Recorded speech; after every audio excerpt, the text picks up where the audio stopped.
Generation Gap Podcast, back with another podcast for you guys. Part 3. Our third podcast. I'm Griffin Scott, and this is... I'm Robb Scott. And today, anything you want to say first? No, let's get into it. All right, so today we're going to be doing the top 10 best NBA players of all time under 6 feet. Yep. They cannot be 6 feet. They Must have to be under. 5'11" or under, so... Yeah. Little short men. A little short guys. As it goes by NBA standards. Yep. The average height for an NBA player is 6'6", 6'7". So you know something guys are about being short. a little bit short in basketball, don't you? Oh, so, I don't want to say that out loud. Let's get right into the video. He's sensitive. No. So number 10. Number 10. So standing at 5'11", I have Avery Johnson. I also have Avery Johnson as a little short man. Yep. Avery Johnson has no accomplishments other than a one-time NBA champion. Yeah, championship 1999, I believe. Yeah, with the Spurs. With the Spurs, he had a 16-year career, undrafted. He was a starting point guard for that 1999 team. Sorry. His best season, 95-96, 13.1 points, 9.6 assists, 1.5 steals. Why don't you rattle off his career totals? All right. So on his career, he played 1,056 games.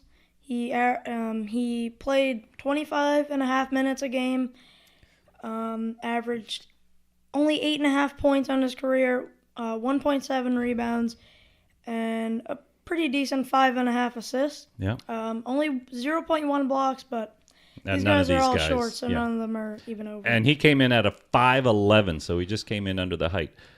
Good shooter from the field, 470, 48% from the field, not from the three, not from the free throw line, which is actually pretty unusual for this list of little big men.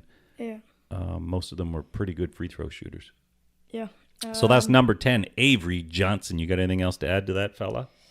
Not really. There's not really much to say. Yeah. He didn't really accomplish too much in his career, but he was a great player for the Spurs.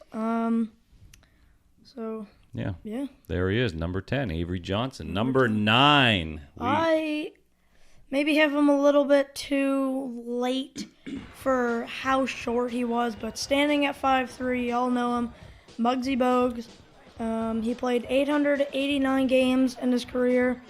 He averaged 28.5 minutes, 7.7 points, 2.5 rebounds, and 7.6 assists. That's really good. And also 1.5 steals. That's really good. And did you say he has the most steals and assists for any Hornets player? Most steals and assists for any Hornets player. Now, I want to disagree with you on this pick by a bunch. I have Muggsy Bogues at number 3. Number 3 on my list. You want to tell me why, or do you want me to hold off on my Muggsy Bogues reasoning until I get there? Yeah, you just hold off, but I'll tell you why. So, Muggsy Bogues obviously was a little ant running around with huge guys. I don't know how to say this. Shortest player on this list, shortest player in NBA history. Shortest player 5'3". in NBA history. But one thing I have to say is he really wasn't that good. I mean, obviously, being 5'3" and having the work ethic of him is absolutely incredible. He might, in my opinion, I don't know how to say this, but might have the most impressive making it to the NBA just because of how short he was. Like, that's incredible. Like, that's like a kid my age's height. Like, that's pretty much, yeah, that's incredible. I don't know, man. You're telling me this guy like he just was lucky to be there. 14-year career. I'm going to break that down when we get there. I'm going to tell you who my number 9 is. My number 9 is 5'6" Spud Webb, the slam dunk champion. He could dunk at 5'3", was the first time he laid down a dunk. Dunking at that height astonishes me. I think it's an incredible feat of athleticism. It's far more impressive to me than a Michael Jordan. Not just those guys being tall enough to dunk, but having that kind of vertical Yeah. is just astonishing. So I had Spud Webb at 5'6", partly because he won the slam dunk championship, the shortest player ever to do so. Funny little story with that, how he kind of tricked Dominique Wilkins and kind of fooled him into winning that championship. Dominique didn't know he could dunk, never saw him dunk, and he kind of came in like a poker player and kind of duped him a little bit. But Spud Webb, 5'6", 25 minutes per game in his career, 10 points a game, 5.3 assists, 45% from the line, from the field, 85% from the free throw line. I think just a good all-around player. He was taken 87th overall. His best season was 91-92 when he averaged 16 points, 7.1 assists. Funny little story, he was told he was too short to play in junior high, which I could imagine he would have been. And he only got the opportunity to play when a couple guys didn't pass their physicals and couldn't get on the court. And in that game, he scored 22 points, and the rest is history. So one other funny little thing is I'm going to talk about Nate Robinson in this because he's also on my list. Spud Webb trained Nate Robinson, the 3-time dunk champion, to be in the dunk championship. So that's my number 9. So what I said about Muggsy Bogues, you said, so you think he's lucky for making the NBA. I would say you're putting Spud Webb on there, but 2 players didn't pass their physical. And if they had have passed, he wouldn't have made the NBA. So, would you consider that insanely lucky? Well, that's suggesting that that's the only opportunity he would have had. I guess so. I don't. You know, if you're a guy who had the heart and the fire to make it, I'm sure he would have figured out another way to get an opportunity. So, would I say that is the only reason he got to the NBA because of that one opportunity? No, I don't think that. All right. Let's move on to number 8. Number 8. At my number 8 spot, I have Fred Scolari. I think that's how you pronounce his last name. I don't know. Yeah. Fat Freddy, they called him. He played a long time ago. He played 534 games in his career, 26 and a half minutes, 11.3 points, 2.7 rebounds, 2.5 assists. Obviously, he played long enough where they didn't track steals or blocks, so he never had a steal or a block recorded, and never a 3-point make recorded. I cut him from my list. I had him on my list originally, and I cut him in place of 5'10" Damon Stoudemire. I didn't like his numbers enough. He was a 2-time All-Star, I believe. Yeah, 2-time All-Star, 2-time All BAA. Shot in the 30s, mid-30s from the field. I don't like that. Yeah. I have that a problem with that. Now, Damon Stoudemire, 33 minutes a game, 13.4 career points, 6.1 assists, 3.5 rebounds, which leads all these little big men that I have in my top 10 list. So he was in there. He liked to get dirty. He liked to play a little bit. Didn't mind get banged around. Damon was the only Rookie of the Year on this list that I have. Yeah. Now, his career started really strong. We talked about Damon in the all-time Raptors. He holds a couple franchise records. Started really strong for the Raptors and then tailed off after that. He didn't really actually have a great career after that. I don't know how many seasons he ended up playing. Played 13 years. Fell off pretty fast. 7th pick overall. So that's where I put Damon Stoudemire. And what did I say? He was 7? 8. What are we on? 8? So, Scolari, you got any final thoughts on him? No, I just put him there because he's a 2-time All-Star, really, and 2-time All-BAA. And what's he, 5'10"? 5'10". Yeah. All right, let's move on to number 7. All right, number 7. Coming in at number 7 for you is... I have Michael Adams at number 7. It's a good pick. Yeah. Good pick. He played 653 games in his career, averaged 31.5 minutes, 14.7 points, 3 rebounds, 6.5 assists, pretty impressive, 0.1 blocks, and 1.7 steals. That's actually really good. He's a 1-time All-Star, and he stands at 5'10". So, I don't really know too much about these guys, so I don't...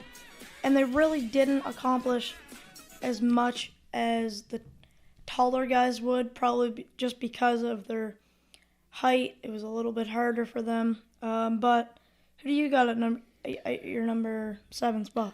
Well, at number 7, just first like to say about Michael Adams, I had him at my number 5 spot, so I moved him up a little bit, and I'm going to go into him a little bit more.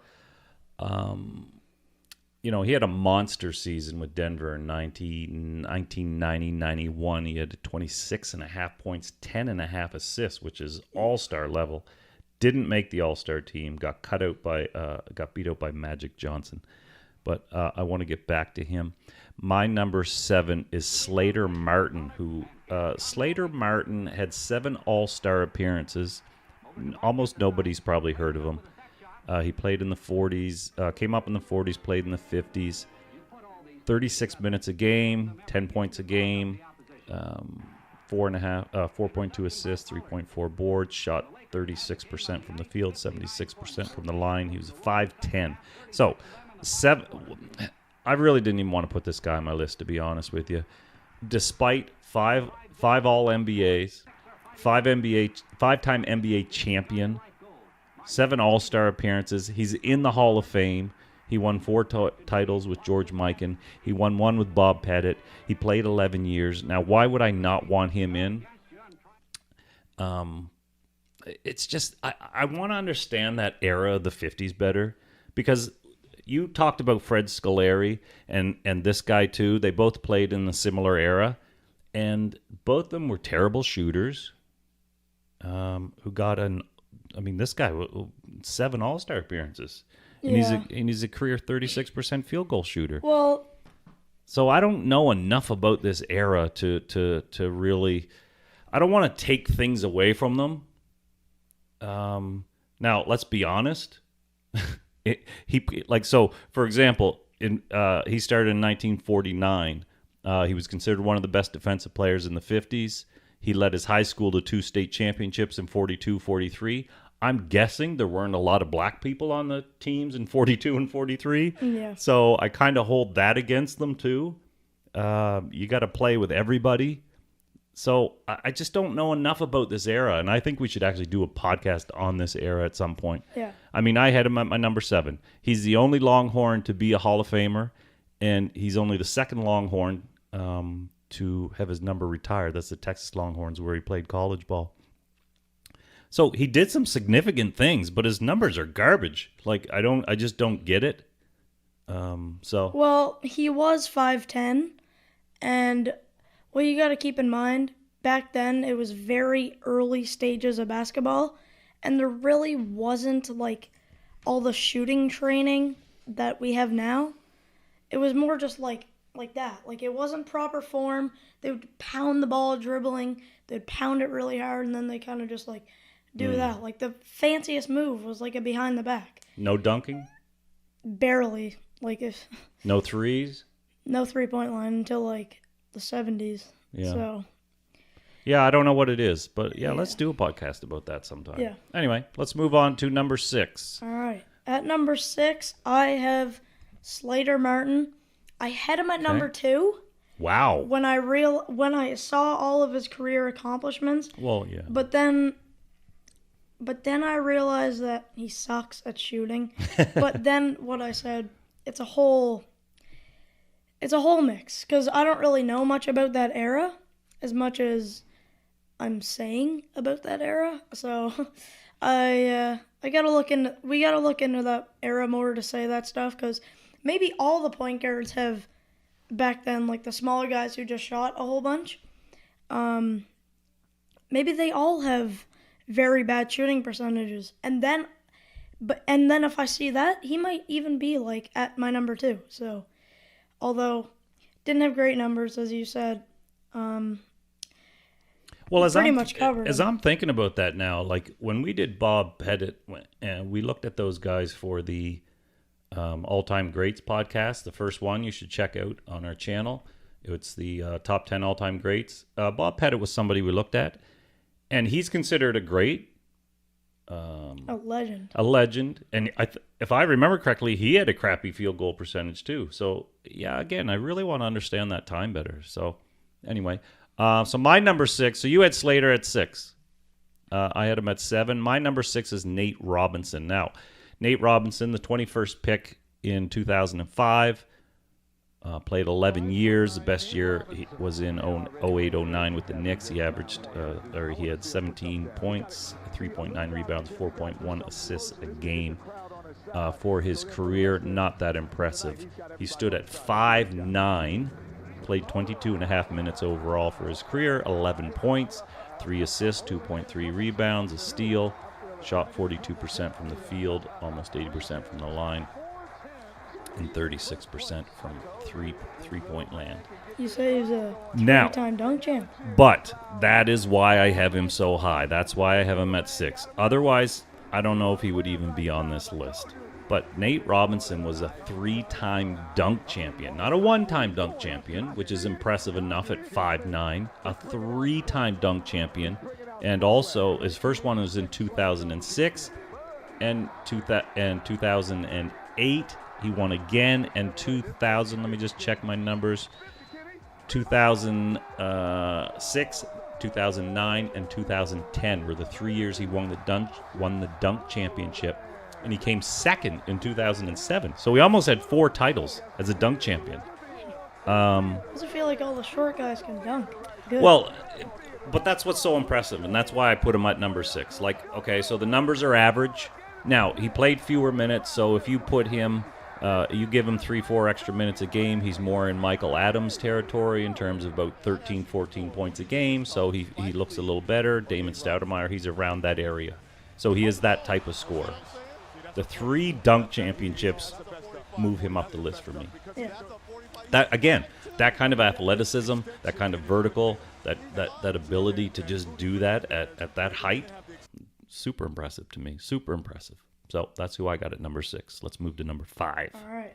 Number 5. At my number 5 spot, I have Dana Barros. I'm pretty sure that's how you pronounce his first name. It could be Yep. Dana or Dana.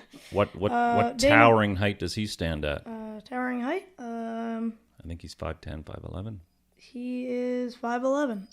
Dana Barros is a 1-time All-Star and a most improved player of the year. He had 850 games on his career, 23 minutes, 10.5 points, 2 rebounds, 3.5 assists, 0.1 blocks, 1 steal, 1.5 turnovers. Pretty good shooting numbers. He shot 41 from 3. Wow.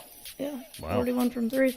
And one year he had like an outstanding year. I don't have it down, but I remember looking at his stats and it was just like, wow, like that's a really good year. Anyway, who do you have at number 5? I did not put Dana Barros on my list at all. Wow. Yeah, it just didn't, again, we're talking about little big men, so he was, well, you said he's 5'11", so that's right at the cutoff for me. You got to be a little more exceptional the taller you get to be on this list. That's how I'm looking at it. So I have Michael Adams, the 66th pick in 1985, started in Boston College. Again, he had that monster season in Denver, 1991. You had him at what, 7 or 8? Yeah, no, 7. I would say now that I'm kind of looking at it more and listening to what you wrote down, I'd probably put him higher. Yeah. Number 6, number 5, around there. Yeah.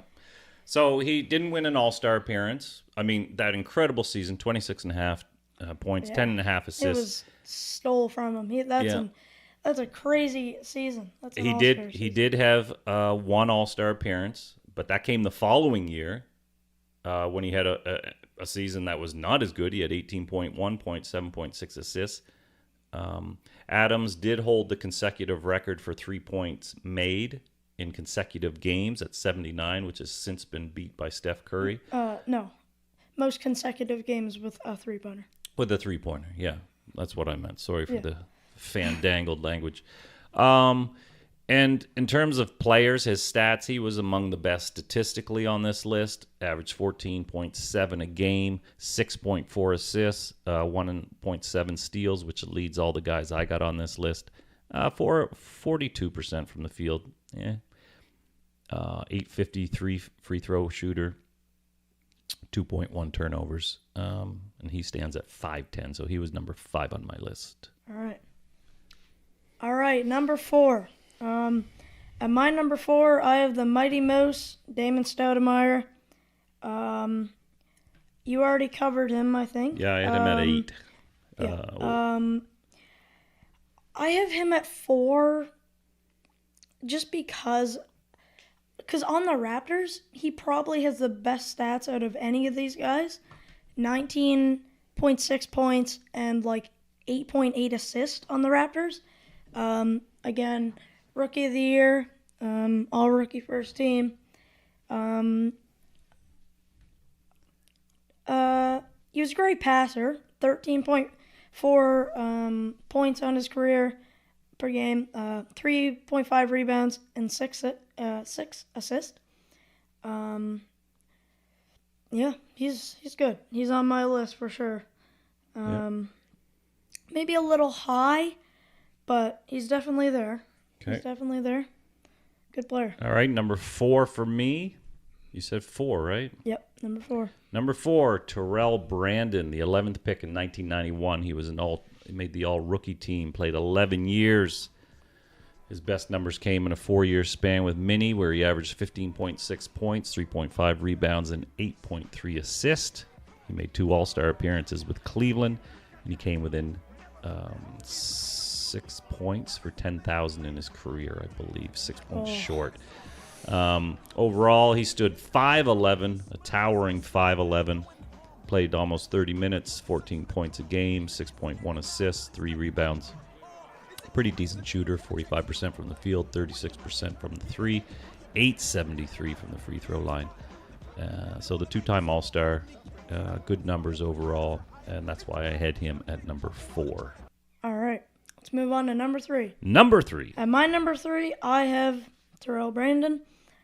Played, again, you pretty much covered him. We have guys at different spots, but we have them on there. Yeah.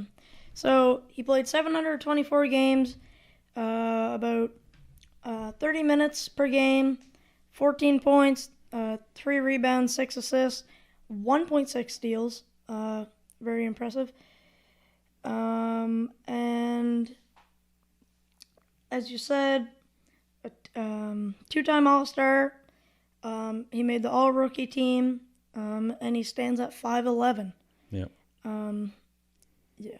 So, number 3 for me, and you sadly disrespected this poor man, Muggsy Bogues.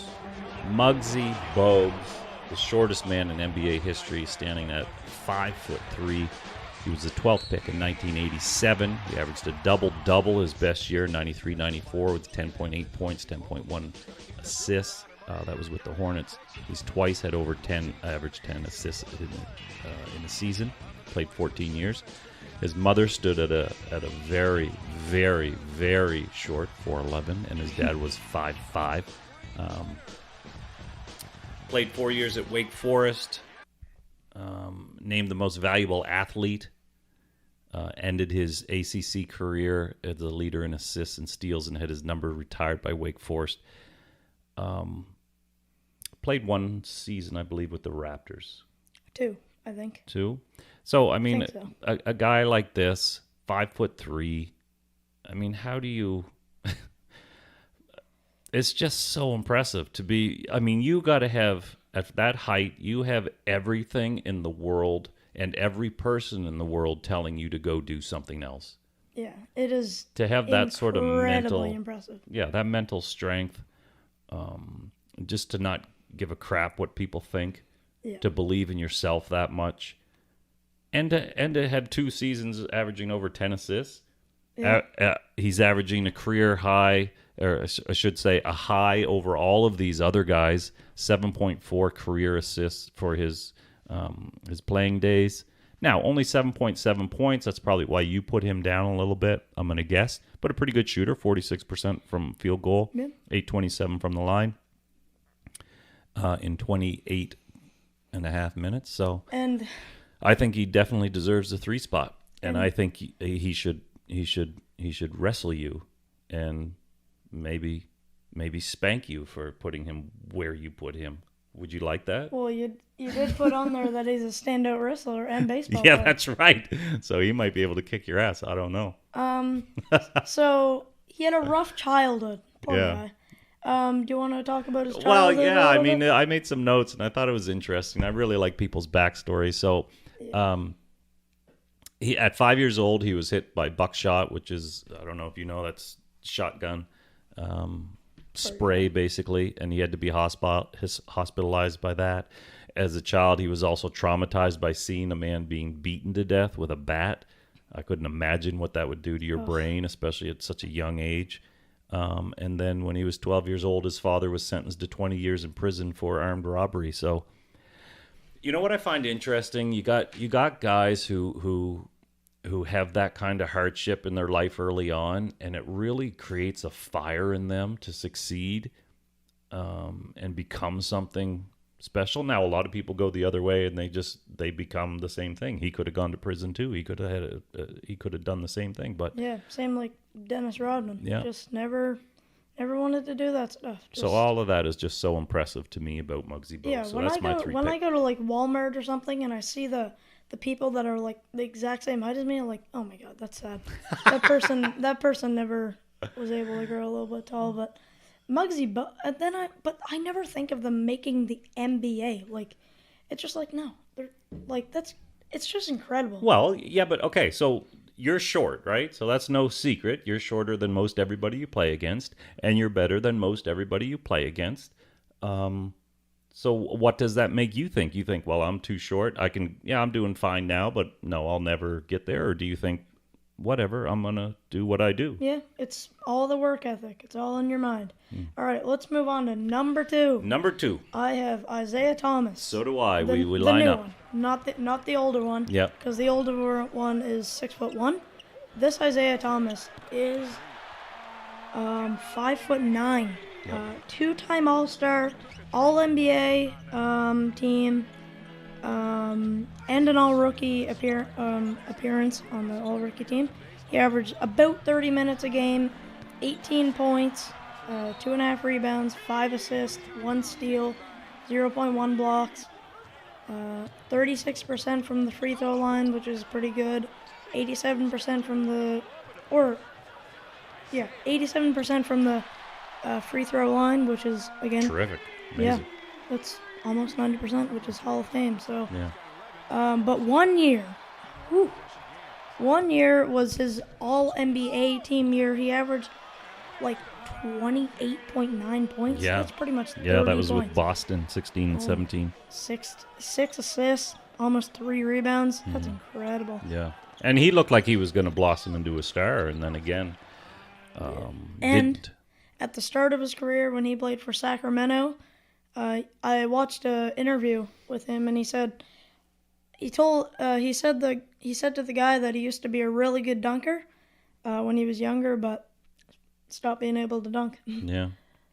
So you have Isaiah Thomas at number 2? I have Isaiah Thomas number 2, and you summed up everything well. What I want to say to add to that is just a little background story. You said not the old Isaiah. He's actually named after the old Isaiah, and I guess his dad was a big Lakers fan.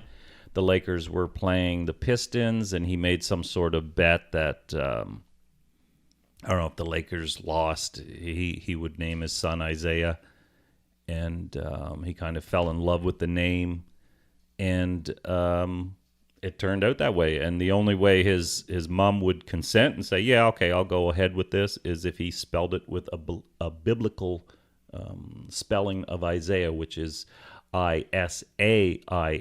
No, I-A-H. I-A-H. Yeah. So that's just a nice little tidbit behind that name. Incredible short guy. He used to be one of the league's best players. Kind of fell off a little bit, though. All right. Number one. Big number one. And then we got the same guy. Yep. Calvin Murphy. Calvin Murphy, Hall of Famer. Yep. A Hall of Famer. 1,000 games in his career. 30 and a half minutes per game. 18 points. 2 rebounds. 4.5 assists. 1.5 steals. Very impressive. Terrible three-point shooter. He only shot 13% from three, but let's move on from there. He shot about 50% from the field and about 90% from the free throw line. So he made up for that three. Yeah, stood at a towering 5'9". Somehow he's only a one-time All-Star, and he's in the Hall of Fame. But I don't know. he's just an incredible guy. Well, and he's also a world-class baton twirler. Did you know that? No, I don't even know what that is. It's the cheerleading thing where the guy, the stick that they twirl in the air. Oh. You don't know that? You still don't know? I think I do. Yeah, there's probably not a lot of baton twirlers around right now, but yeah. So he said he was bullied into baton twirling by his mom. He became a world-class baton twirler, and as an 8th grader in 1963, he won the national championship for baton twirling. And in 1977, at the height of his basketball career, he won the Texas State Twirling Championship. Yeah. He's in the Hall of Fame for 2 sports. Yeah. Baton twirling. And basketball. Yeah, but he's number 1 on our list as the best little man of all time ever in the NBA history. Anyway, thank you again for joining us for another podcast. Remember to like all this stuff, subscribe, and comment. What you want us to do next. Yes. All right. Thank you for watching. Thank See you you in the next one.